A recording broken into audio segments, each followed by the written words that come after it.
Heather, Carla, we are as close to the Capital Gazette as we could possibly get. Here you see authorities have the road blocked off that leads to that building. Authorities here tell me for them this is personal.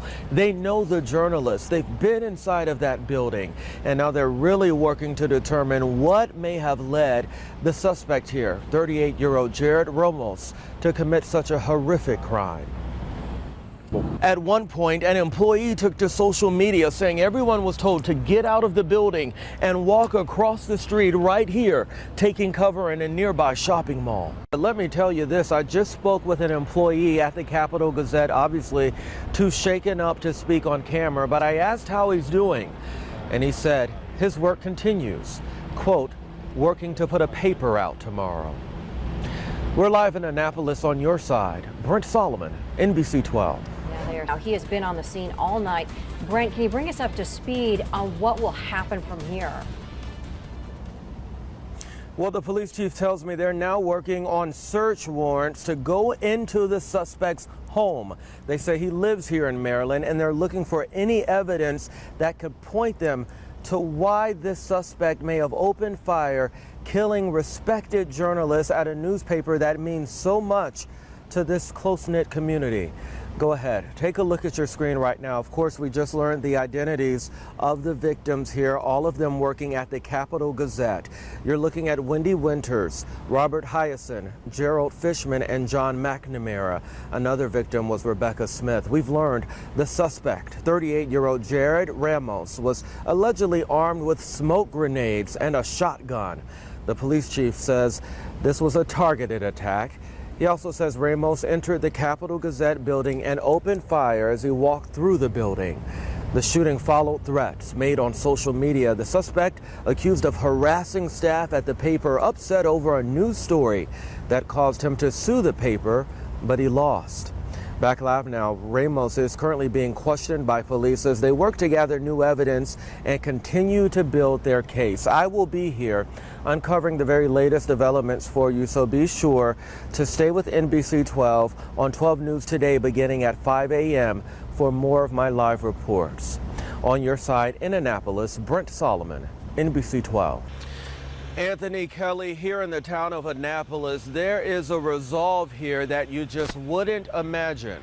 On our way to the crime scene here this morning, I stopped by and picked up the local newspaper, and this is evidence that the Capital Gazette, despite going through its own tragedy, promised to deliver what it said it would do, publishing its local paper to keep the community informed.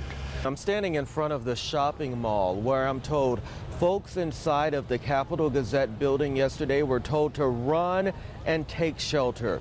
What I can tell you this morning is that investigators are hoping to get a better idea of what might have been going through the suspect's head prior to committing this deadly attack. Go ahead, take a look at your screen. We've been following this step by step for you. Ramos is accused of bringing a shotgun into the Capital Gazette building, opening fire, killing 5 employees in what investigators are calling a targeted attack on the paper. The shooting follows threats made on social media, and we've learned the suspect sued the paper years ago, upset over a news story the paper published about him.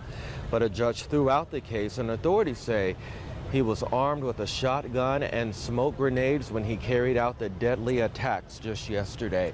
Now, the mayor of this town here in Annapolis says the entire community is grieving now because just about everyone subscribes to that local paper. The mayor says that it is, quote, immoral that these journalists should ever have to be in any type of danger. Meantime, an online fundraiser has been created to raise money for the Capital Gazette, and in just a matter of hours, really, $58,000 have been raised so far. We're live in Annapolis on your side. BrentSolomon, NBC 12. I'm standing in front of the Capital Gazette building, which remains sectioned off by crime scene tape right now.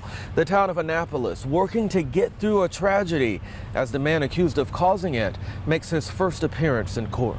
We've seen a lot of this tragedy on TV. But for Annapolis, When it literally happens right next door to you, unimaginable tragedy became the reality. people you know. 5 Capital Gazette employees being remembered now for their dedication to journalism. True to its word, the Capital Gazette published a paper Friday covering the crime that claimed the lives of its own. I sat in the courtroom as Ramos appeared by video conference, but he never said a word.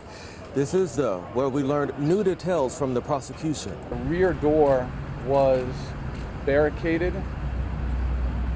Mr. Ramos then, as I told the judge, entered into the front door and worked his way through the office where he was shooting victims as he walked through the office. Prosecutor Wes Adams says Gerard Ramos shot a victim trying to leave and then barricaded an exit so others couldn't. Are there lessons to be learned from this tragedy here? The lessons to be learned here is that we have an individual who was identified previous to yesterday that they knew was a threat. Retired police officer Daniel Costa is now training Maryland businesses how to take precautions. When his first shot is fired, it's already too late. And we try to teach businesses, look for the red flags. When you see the red flags, who do they contact? How do they address the concerns?